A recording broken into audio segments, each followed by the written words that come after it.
يضلله فلا هادي له وأشهد أن لا إله إلا الله وحده لا شريك له وأشهد أن محمدا عبده ورسوله يا أيها الذين آمنوا اتقوا الله حق تقاته ولا تموتن إلا وأنتم مسلمون يا أيها الناس اتقوا ربكم الذي خلقكم من نفس واحدة وخلق منها زوجها وبث منهما رجالا كثيرا ونساء واتقوا الله الذي تساءلون به والأرحام إن الله كان عليكم رقيبا يا أيها الذين آمنوا اتقوا الله وقولوا قولا سديدا يصلح لكم أعمالكم ويغفر لكم ذنوبكم ومن يطع الله ورسوله فقد فاز فوزا عظيما أما بعد فإن خير الحديث كتاب الله وخير الهدي هدي محمد صلى الله عليه وسلم وشر الأمور محدثاتها وكل محدثة بدعة وكل بدعة ضلالة وكل ضلالة في النار. محترم بھائیو، آپ کے سامنے 5 بڑے قواعد میں سے دوسرے قاعدے کے تعلق سے بات چل رہی ہے۔ دوسرا جو مشہور قاعدہ ہے وہ یہ ہے کہ الیقین لا یزول بالشک، کہ یقین شک سے زائل نہیں ہوتا، ختم نہیں ہوتا۔ اس قاعدے کے تحت جو بعض دوسرے جو ہے قاعدے آتے ہیں، جو سمجھ لیجئے کہ اسی قاعدے سے نکلے ہوئے بعض دوسرے قواعد، ضابطے، اصول، پرنسپل فقہ کے جو ہے یہ جو آتے ہیں، اس میں سے چند ہم نے آپ کے سامنے ذکر کیے۔ آج ہم جس قاعدے کے بارے میں بات چیت کریں گے وہ ہے قاعدہ جو آپ کے پاس لکھا ہوا ہے کہ الاصل اضافۃ الحادث الی اقرب اوقاتہ۔ وقت رہا تو انشاءاللہ اس کے بعد جو قاعدہ ہے وہ بھی آپ کے پاس لکھا ہوا ہے، الاصل فی الامور او الصفات العارضۃ العدم۔ تو یہ پہلے ہم آپ کے سامنے پیش کرنے والے ہیں، الاصل اضافۃ الحادث الی اقرب اوقاتہ، کی قاعدہ ہے، ضابطہ ہے۔ اصل کیا؟ یہ ضابطہ، جیسے آرٹیکل آج کل کہتے رہتے ہیں آپ، جو ہے یہ آرٹیکل نمبر، یہ آرٹیکل نمبر، یہ کیا ہے؟ یہ قوانین ہیں جو کسی ملک کے قانون ہوتے ہیں، وہ آپ جانتے ہیں۔ تو اسی طرح سے ہماری شریعت کے، اسلامی شریعت کے بھی کچھ سمجھیے آرٹیکل ہیں، کچھ قاعدے ہیں، کچھ اصول اور ضابطے ہیں، اور اس کے مطابق مسائل میں اسی طریقے سے کورٹ وغیرہ کے جو مسئلے ہوتے ہیں اس میں بھی جو ہے ان جو ہے قواعد کی روشنی میں، ان اصول کی روشنی میں، یا کہیے کہ ان آرٹیکلز کی روشنی میں فیصلہ کیا جاتا ہے یا فتویٰ دیا جاتا ہے اس مسئلے میں۔ تو وہی آپ کے سامنے پیش کر رہے ہیں۔ میرا مقصد یہ نہیں ہے کہ آپ میں سے ہر کوئی بعد میں فتویٰ دے، مقصد یہ ہے کہ جب آپ کے سامنے کوئی فتویٰ پیش کرتا ہے تو بعض مرتبہ اس فتوے کی دلیل اسی طرح کے قاعدے ہوتے ہیں، تو وہ آدمی کہتا ہے نہیں آپ نہیں سمجھ پائیں گے اس کی جو ہے۔ ایک تو ہوتا ہے کسی مسئلے کی قرآن میں یا حدیث میں بہت ہی کوئی نص موجود ہے، واضح دلیل موجود ہے، اور کوئی آیت یا حدیث اس مسئلے کے بارے میں ہے، تو ٹھیک ہے کسی کو آپ پیش کریں وہ سمجھ لیتا ہے۔ لیکن جن مسائل کی دلیل یہ قواعد بنتے ہیں تو عام طریقے سے وہاں لوگوں کے لیے پریشانی ہوتی ہے۔ فتویٰ دینے والا بھی سوچتا ہے کہ میں ان کے سامنے کیسے بیان کروں، کیونکہ اب یہ قرآن کی آیت یا حدیث تو ہے نہیں، یہ دلیل اس کی یہ ہے، میں کیسے بیان کروں۔ کبھی وہ بیان کر دے تو جو ہے سامنے والے کا مسئلہ ہوتا ہے کہ اس کو سمجھے کیسے۔ تو اسی لیے آپ کے سامنے یہ قواعد پیش کر رہے ہیں کہ اگر آپ کے سامنے ایسی کوئی بات پیش بھی کی جاتی ہے، تو جیسے آج کل یہ ہو گیا کہ لوگ بالکل مقلد بنانے پر تلے ہوئے ہیں، ہماری جماعت کے نوجوانوں کو مقلد بنانے پر تلے ہوئے ہیں، تو مقلد بن کر کے نہیں رہیں گے، دلیل سمجھنے کی ہمارے پاس صلاحیت ہوگی۔ اور اگر کہیں نہیں آپ نہیں سمجھیں گے، نہیں صاحب ہم سمجھیں گے، آپ دلیل پیش کیجئے۔ تو اگر آپ کے پاس اصول سے کوئی دلیل ہے، اگر آپ کے پاس فقہی قواعد کی روشنی میں کوئی دلیل ہے تو ٹھیک ہے، آپ وہ دلیل بھی پیش کیجئے، ہم سمجھ سکتے ہیں۔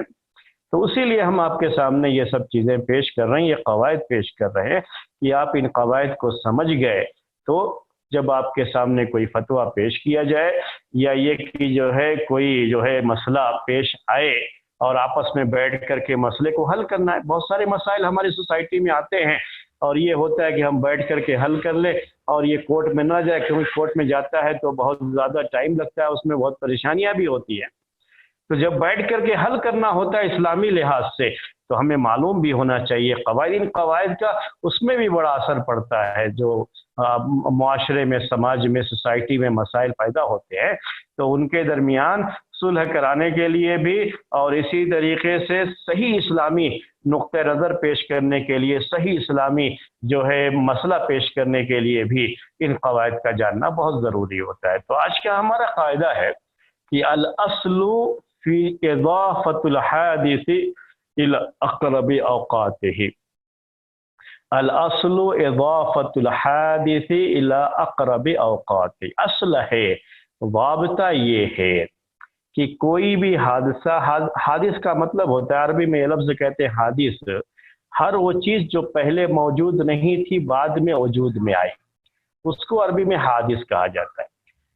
تو ہر وہ چیز جو کہ کسی چیز سے تعلق رکھتی ہے اور وہ اس چیز میں بعد میں پیش آئی ہے، بعد میں وہ چیز ہوئی ہے، تو اس کو ہمیشہ جو سب سے قریبی وقت ہوگا اس کا، اسی کی طرف اس کی نسبت کی جائے گی. بہت پہلے سے اسے نہیں مانا جائے گا. اگر دو آدمیوں میں اختلاف ہو جاتا ہے کہ یہ عیب کہاں پیدا ہوا، یہ عیب پہلے سے تھا یا بعد میں پیدا ہوا ہے، جب جو ہے بیچنے والا، جیسے کوئی سامان خریدنے گئے، آپ سامان خرید کر کے لے کر کے آئے اور سامان گھر میں لانے کے بعد معلوم یہ ہوا کہ اس میں یہ عیب ہے، تو اس عیب کی وجہ سے آپ واپس کرنے لے گئے، تو وہ کہہ رہا نہیں میں واپس نہیں کروں گا، یہ تمہارے پاس عیب پیدا ہوا ہے، جب تم میرے پاس سے لے گئے تھے تو اس میں کوئی عیب نہیں تھا. تو بیچنے والا یہ کہہ رہا ہے، خریدنے والا کہہ رہا نہیں تمہارے پاس ہی یہ عیب تھا. اب ہم کو بیٹھ کر کے مسئلہ حل کرنا ہے تو کیسے حل کریں گے؟ تو یہ وہی ضابطہ ہے، وہی قاعدہ ہے. سمجھیے کہ اسی طرح کا یہ ایک آرٹیکل ہے یہ ہماری شریعت کا، کہ اس کی روشنی میں آپ کو اس کا فیصلہ کرنا ہوگا. وہ کیا ہے کہ ہر وہ چیز جو کہ حادث ہے، یعنی بعد میں چیز پیدا ہوئی اور اس چیز کے ساتھ اس کی فطرت سے وہ جڑی ہوئی چیز نہیں ہے، اصل میں اس کے ساتھ وہ جڑی ہوئی چیز نہیں ہے، بلکہ وہ بعد میں اس میں وہ چیز پیدا ہوئی ہے. تو اب بعد میں پیدا ہونے والی چیز کے بارے میں اگر فیصلہ کرنا ہے تو ہمیشہ اس کی نسبت جو قریبی وقت ہوگا، جب بات ہو رہی ہے ہماری، تو اس وقت سے پہلے جو بھی قریبی ہوگا، لیٹسٹ جو بھی مسئلہ ہوگا اس میں، اسی کی طرف اس کی نسبت کی جائے گی اور پہلے جو دعویٰ کر رہا ہے اس کی بات نہیں مانی جائے گی. یعنی جو بعد کی بات کر رہا ہے اس کی بات مانی جائے گی، جو پہلے کہہ رہا ہے اس کی بات نہیں مانی جائے گی. اگر پہلے والا اپنے جو ہے قول کے لیے اور اپنی بات کے لیے پروف پیش کرتا ہے تو پروف کی روشنی میں اس کی بات مانی جا سکتی ہے. اگر پروف نہیں پیش کرے گا تو اس کی بات نہیں مانیں گے، بلکہ جو بعد کا دعویٰ کر رہا ہے کہ نہیں یہ چیز بعد میں ہوئی ہے اسی کی بات مانی جائے گی اور اس کو صرف قسم کھانی ہوگی، اور قسم کھا لے گا اس کی بات تسلیم کر کے اس کے حق میں فیصلہ کر دیا جائے گا. مثالیں دیتا ہوں آپ کو، اس سے یہ بات سمجھ میں آئے گی آپ کو. کیا ہے، اب میں نے آپ کو اردو میں قاعدہ بتا دیا. یہ قاعدہ کیا ہے کہ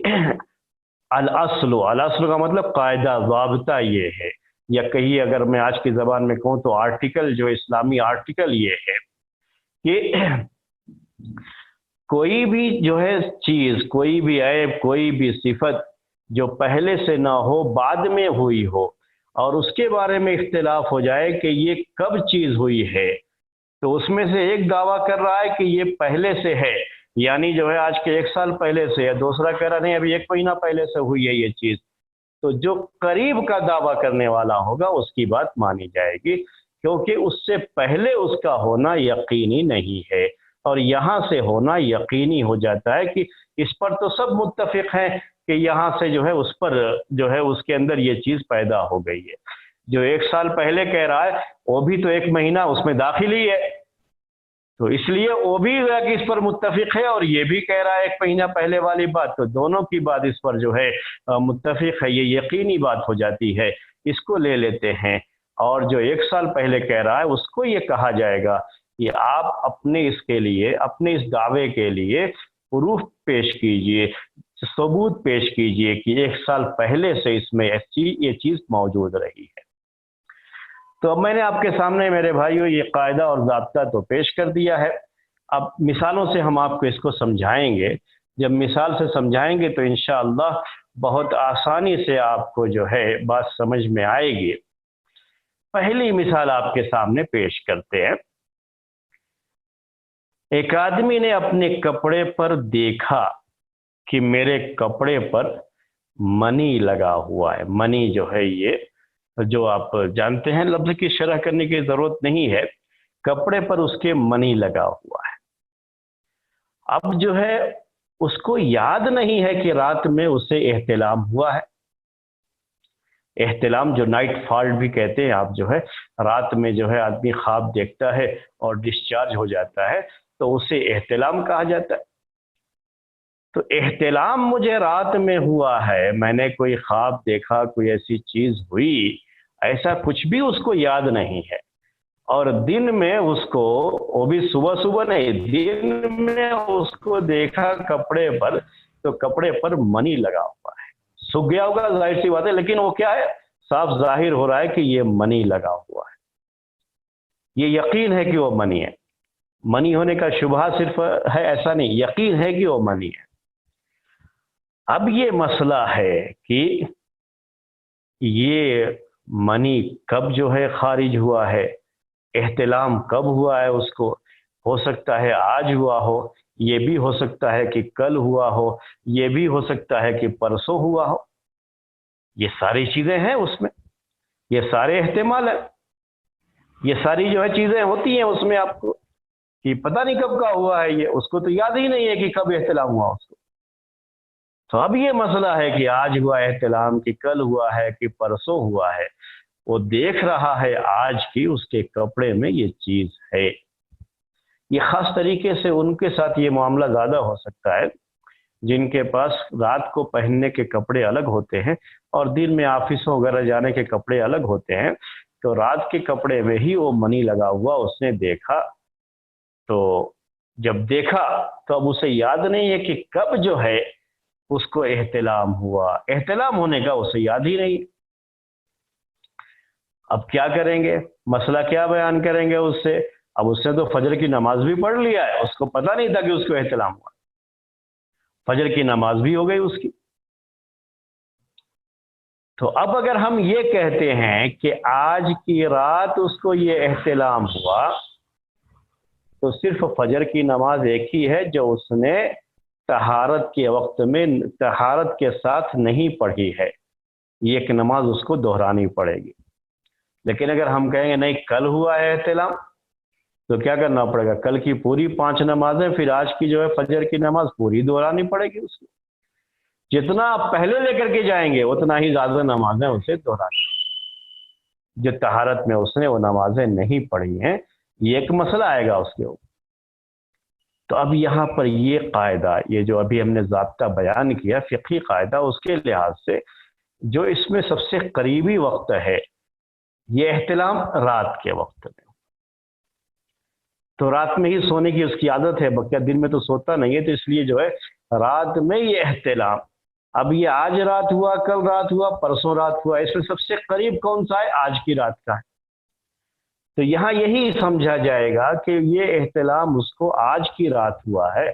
اور اسی وجہ سے اگر جو ہے فجر کی نماز اس نے ایسے پڑھ لی ہے تو صرف غسل کر کے فجر کی نماز ہی دہرانے کے لیے کہا جائے گا، بقیہ جو نمازیں ہیں اس کو دہرانے کی کوئی ضرورت نہیں، کیونکہ اس کی نسبت ہم جو سب سے قریب وقت ہے اسی کی طرف کریں گے۔ تو یہ میرے بھائیوں جو ہے ایک مسئلہ میں نے پیش کیا آپ کو، اس کی روشنی میں جو ہے آپ کو آج کا قاعدہ بھی سمجھ میں آ گیا ہوگا۔ تو یہ احتلام ہونا یہ کیسی صفت ہے؟ یہ اس کو کہتے ہیں حادث، یعنی ایسا نہیں ہے کہ جب سے وہ پیدا ہوا تب سے اس کو احتلام لگاتار ہوتا ہی آ رہا ہے، نہیں، یعنی ہمیشہ جو ہے احتلام کے حالت میں نہیں، وہ تو بالغ ہونے کے بعد سے احتلام شروع ہوتا ہے، وہ بھی جو ہے کبھی کبھی مہینے میں 1 مرتبہ 2 مرتبہ ہوتا ہے۔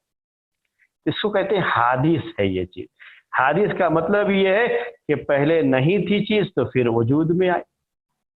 ہر وقت ساتھ میں نہیں رہتی ہے یہ چیز،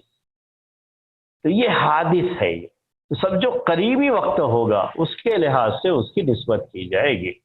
دوسری مثال پیش کریں گے تو شاید اور زیادہ سمجھ میں آ جائے آپ کو۔ ایک عورت حمل سے ہے، پیٹ میں بچہ ہے، اس کے پریگننٹ ہے عورت، اس کو دھکا دے دیا، گر گئی، اور گرنے کے بعد اس کا بچہ پیدا ہو گیا، بچہ نکل آیا، زندہ پیدا ہوا بچہ۔ یا عورت کو مارا تو مارنے کی وجہ سے اس کے حمل جو ہے، یہ بچہ جو تھا اندر وہ بچہ پیدا ہو گیا مارنے کی وجہ سے، لیکن بچہ صحیح سالم پیدا ہوا، بچے میں کوئی پریشانی نہیں تھی، بچے کو لے کر کے کوئی مسئلہ نہیں تھا، بالکل جو ہے زندہ حالت میں بچہ پیدا ہو گیا۔ یہ اسی وقت ہوتا ہے جب آخری یہ رہتے ہیں، تو بچے جو ہے مکمل طریقے سے بچہ پورا اس کا وجود ہو چکا تھا، اور جو ہے کافی دنوں تک پھر بھی تو بچہ اندر ہی رہتا ہے اپنی ماں کے جو ہے پیٹ میں، تو بچے کی مدت پوری ہو چکی تھی، اب جلدی ہی ڈلیوری ہونے والی تھی، اور اس وقت اس طرح کا حادثہ پیش آیا، کسی نے اسے مارا یا دھکا دیا، کچھ بھی اس کی طرف سے ہوا جس کی وجہ سے وہ حمل کیا ہو گیا، ساقط ہو گیا۔ حمل جو ہے یعنی بچہ جو ہے نکل گیا، حمل ساقط نہیں کہیں گے، وہ بچہ جو ہے پیٹ سے باہر آ گیا۔ بچہ جب پیدا ہوا ہے زندہ پیدا ہوا ہے، اور اس میں کہیں کوئی اثر نہیں دکھائی دیا کہ بچے پر کوئی مار کا اثر ہے یا کہیں کسی طرح کی کوئی تکلیف ہے بچے کو، کچھ بھی ایسا اثر نہیں ہے، بچہ بالکل نارمل، اور نارمل جو ہے وہ زندہ پیدا ہو گیا ہے۔ اب اس کے بعد 2 دن 3 دن بچہ رہا، پھر بچہ مر گیا، اس بچے کا انتقال ہو گیا، 2 3 دن کا بچہ مر گیا۔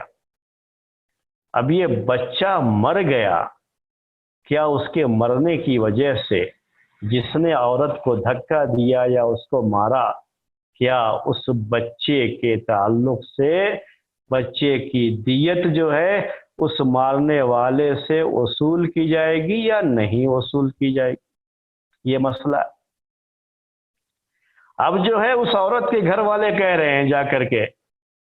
جب پیش کر رہے ہیں کہ اس کے مارنے کی وجہ سے ہی وہ بچہ پیدا ہو گیا، اور جلدی پیدا ہونے کی وجہ سے ہی وہ مرا ہے،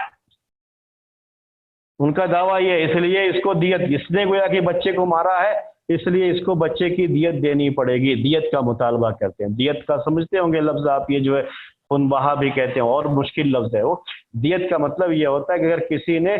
کسی دوسرے کو ناحق قتل کر دیا ہے تو قصاص ہوتا ہے، لیکن اگر وہ معاف کر دیں، اس کے گھر والے جس کو قتل کیا گیا اس کے گھر والے معاف کر دیں کہ نہیں ہم قصاص نہیں چاہتے، دیت کا مطالبہ کرتے ہیں، تو دیت دینی ہوتی ہے۔ دیت کے 100 اونٹ دینے پڑتے ہیں، 100 اونٹ جو ہے آج کے زمانے میں اس کی قیمت جو بنتی ہے وہ قیمت دینی پڑے گی، تو یہ اس کو دیت کہتے ہیں۔ تو اس کے گھر والے، عورت کے گھر والے کیا کر رہے ہیں؟ مطالبہ کر رہے ہیں کہ جو شخص جو ہے اس نے عورت کا جو ہے عورت کو مارا تھا اور اس کی وجہ سے اس کے پیٹ سے بچہ پیدا ہو گیا تھا، حاتم، اس کو کیا کرنا ہے؟ اس کو اس کی دیت دینی ہے، کیونکہ بچہ مر گیا اور بچے کے مرنے کی وجہ یہی ہے، وہ یہ دعویٰ کر رہے ہیں۔ جبکہ جس شخص کا یہ معاملہ ہے، جس سے یہ غلطی ہوئی، وہ یہ کہہ رہا ہے کہ بھئی بچہ پیدا ہونے کے بعد بالکل صحیح تھا اور 2 3 دن تک رہا، اسے کوئی تکلیف نہیں تھی، ڈاکٹر لوگ اس بات کے گواہ ہیں کہ بچہ بالکل نارمل تھا، اب اس کے بعد مرا ہے، تو بچے کے مرنے کی وجہ کوئی اور ہے، وہ حمل اس وقت جو بچہ اس وقت پیدا ہو گیا، اور اس نے جو عورت کو مارا یا اس کو دھکا دیا، اس کی وجہ سے بچے کی موت کا کوئی تعلق نہیں ہے، اس سے بچے کی موت کا کوئی تعلق نہیں ہے، تو یہ اس کا کہنا ہے، اور اس کے کہنے کی وجہ سے جب یہ بات ہوگی تو اس پر دیت نہیں واجب ہوتی ہے، کیونکہ اس نے بچے کو قتل نہیں کیا ہے۔ بچے کا قتل کرنا کب آئے گا لازم؟ جبکہ یہ